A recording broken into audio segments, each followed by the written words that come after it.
श्री शिवाय नमस्तुभ्यम, हर हर महादेव। आप सभी का मेरे चैनल पर बहुत बहुत स्वागत है। आज की वीडियो में मैं आपको करवा चौथ व्रत पूजा की विधि के बारे में बताऊंगी। हिंदू पंचांग के अनुसार करवा चौथ का व्रत हर साल कार्तिक माह के कृष्ण पक्ष की चतुर्थी तिथि को रखा जाता है। उस दिन कार्तिक संकष्टी चतुर्थी भी कहते हैं, जिसे वक्रतुंड संकष्टी चतुर्थी भी कहते हैं। करवा के दिन सुहागन महिलाएं और विवाह योग्य युवतियां अपने जीवन साथी की लंबी आयु और सुखी वैवाहिक जीवन के लिए निर्जला व्रत रखती हैं। जानते हैं कि करवा चौथ 2023 में कब है। वैदिक पंचांग के अनुसार इस बार कार्तिक के कृष्ण पक्ष की चतुर्थी तिथि 31 अक्टूबर दिन मंगलवार को रात 9:30 से प्रारंभ हो रही है। यह तिथि 1 नवंबर बुधवार को रात 9:19 तक खत्म होगी। उदया तिथि के अनुसार और चतुर्थी चंद्रोदय के आधार पर करवा चौथ का व्रत 1 नवंबर बुधवार को रखा जाएगा। अब आइए जानते हैं करवा चौथ व्रत की सरल पूजा विधि। जहां आपको ये पूजा संपन्न करनी है, वहां अच्छे से साफ करके रंगोली बना दे और एक चौकी रखकर उस पर लाल वस्त्र बिछा दे। थोड़े से गेहूं का आसन देते हुए करवा माता की फोटो को लगा दे। फोटो के साथ ही मैंने माता को चुनरी पहले से ही पहना दी है। इसके बाद अक्षत से यहाँ अष्टदल कमल बनाकर मैं कलश स्थापना करूँगी। यहाँ पर मैं दीप कलश की स्थापना कर रही हूँ।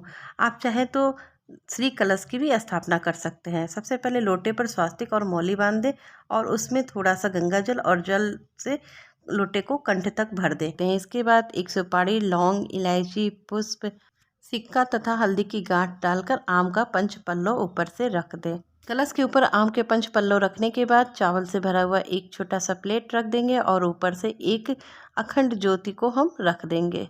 आप चाहे तो यहाँ श्रीफल भी रख सकते हैं, लेकिन यहाँ पर मैंने दीप कलश की स्थापना की है। तो इस तरह से हमारी करवा माता का और कलश की स्थापना हो जाती है। अब बारी आती है करवों की। करवा चौथ की पूजा में करवों का विशेष महत्व होता है।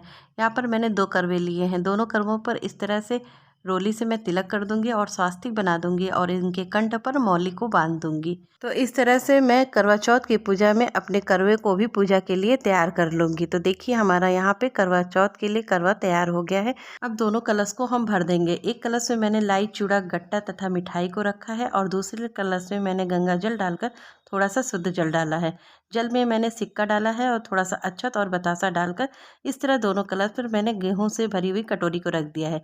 दोनों पर एक एक दीप रख कर जहां करवा चौथ की हमें पूजा करनी है वहां पर अक्षत रखकर इन दोनों करवों को हम रख देंगे। तो देखिए, यहाँ पर मैंने करवों को भी विराजमान कर दिया है।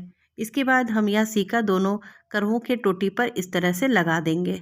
तो देखिए, यहाँ पर मैंने करवे में इस तरह से सिक्का को लगा दिया है। अब इसके बाद एक गिलास में थोड़ा सा गेहूं भर लेंगे और ऊपर से कुछ द्रव्य रखकर हम अपनी पूजा में करवा माता के पास इसको भी रख देंगे। बाद में पूजा के बाद इसे हम अपनी सास को दे देंगे। चलनी को भी पूजा में हम इस प्रकार से रख देंगे। बाद में इसी चलनी से हम चंद्रमा का तथा अपने पति का मुख दर्शन करेंगे। सभी की स्थापना करने के बाद अब हम अपनी पूजा को शुरू करते हैं। सबसे पहले फूल से तथा जल की मदद से हम सभी पर 3 बार छींटा देंगे। सांकेतिक स्नान का भाव करते हुए हम सभी पर पुष्प से छींटा करेंगे। इसके बाद हम वस्त्र रूपी कलावा अर्पित करेंगे। करवा माता की फोटो में भगवान शंकर का पूरा परिवार है। गणेश जी भी हैं, कार्तिकेय माता पार्वती जी हैं। उन सभी को हम कलावा अर्पित करेंगे और माता करवा को मैंने पहले से ही चुनरी उड़ा दी है। अक्षत रोली से अब हम सभी को तिलक करेंगे। सबसे पहले भगवान गणेश जी को तिलक करेंगे। उसके बाद भगवान शंकर, माता पार्वती, करवा माता, कार्तिकेय जी और सूरज, चांद जितने भी सब बने हैं फोटो में, उन सभी का हम तिलक करेंगे। भगवान शंकर को मैं यहाँ चंदन का तिलक कर रही हूँ। दीपक को भी तिलक करेंगे तथा करवों को भी तिलक कर देंगे। सभी को तिलक करने के बाद हम सभी को पुष्प माला अर्पित करेंगे। करवा चौथ का व्रत रखने की परंपरा का शुरुआत महाभारत काल से हुआ था। बताते हैं कि सबसे पहले श्री कृष्ण के कहने पर द्रौपदी ने पांडवों के प्राणों की रक्षा करने के लिए इस करवा चौथ के व्रत का किया था। द्रौपदी के द्वारा करवा चौथ का व्रत रखने के कारण ही पांडवों पर कोई आँच नहीं आई थी। इसलिए कहा जाता है कि हर सुहागिन महिलाओं को अपने पति की रक्षा तथा लंबी आयु के लिए करवा चौथ का व्रत रखना चाहिए। इस व्रत को रखने से वैवाहिक जीवन में खुशहाली आती है और आपसी मधुर संबंध होते हैं। करवा माता को सुहाग की पेटी चढ़ाएं। इसके बाद भगवान गणेश जी को, माता पार्वती और करवा माता को हम यहाँ सिंदूर लगाएंगे। इसके बाद हम भोग समर्पित करेंगे। आपके पास जो भी फल मीठा हो उससे माता को भोग लगाएं। यहाँ पर मैंने सेब, केला तथा मिठाई से माता को भोग लगाया है। करवा चौथ की पूजा में 4 की संख्या में भोग समर्पित किया जाता है। करवा चौथ की पूजा के लिए आपने सास को देने के लिए जो बायना तैयार किया है उसको भी करवा चौथ की पूजा में उसको भी रखें और उस पर भी अक्षत और पुष्प का छिट्टा देकर तिलक कर दें। इसके बाद हम हाथ में गेहूं के दाने और पुष्प लेकर करवा चौथ व्रत की पूजा की कथा को हम श्रवण करेंगे। कथा श्रवण करने के बाद 13 दाने हाथ में लेकर बाकी बचे हुए दाने को माता करवा के चरणों में भेंट कर दें और इस 13 दाने को हम अपने आंचल में बांध लेंगे। चंद्रमा को अर्घ देते समय इस दाने का हम प्रयोग करेंगे। इसके बाद हम धूप दीपक दिखाकर माता की आरती करेंगे। सबसे पहले भगवान गणेश जी की आरती करेंगे, महादेव की आरती करेंगे, माता पार्वती की आरती करेंगे। आरती करने के बाद 3 बार हम जल से इस तरह से छींटा कर देंगे।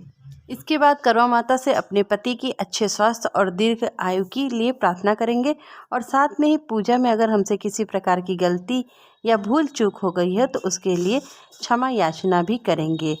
अब इसके बाद हम करवा लेकर 7 बार फेरते हैं। अगर आप अकेले पूजन कर रहे हो तो करवे को हाथ में लेकर इस प्रकार से माता गौरा से 7 बार छुआकर 7 बार फेरे पूरे करें। इस प्रकार से ऐसा कहा जाता है कि हम माता गौरा से अपना करवा बदल रहे हैं। इस प्रकार से हाथ में करवा लेकर 7 बार माता गौरा पर फिराना है। इसके अलावा आप अपने पति को पूजा में बैठाकर उनसे भी करवा बदल सकते हैं। इसके लिए आप एक करवा ले लें और अपने पति को एक करवा दे दें। एक बार उनसे करवा लें और अपने हाथ का करवा पति को दें।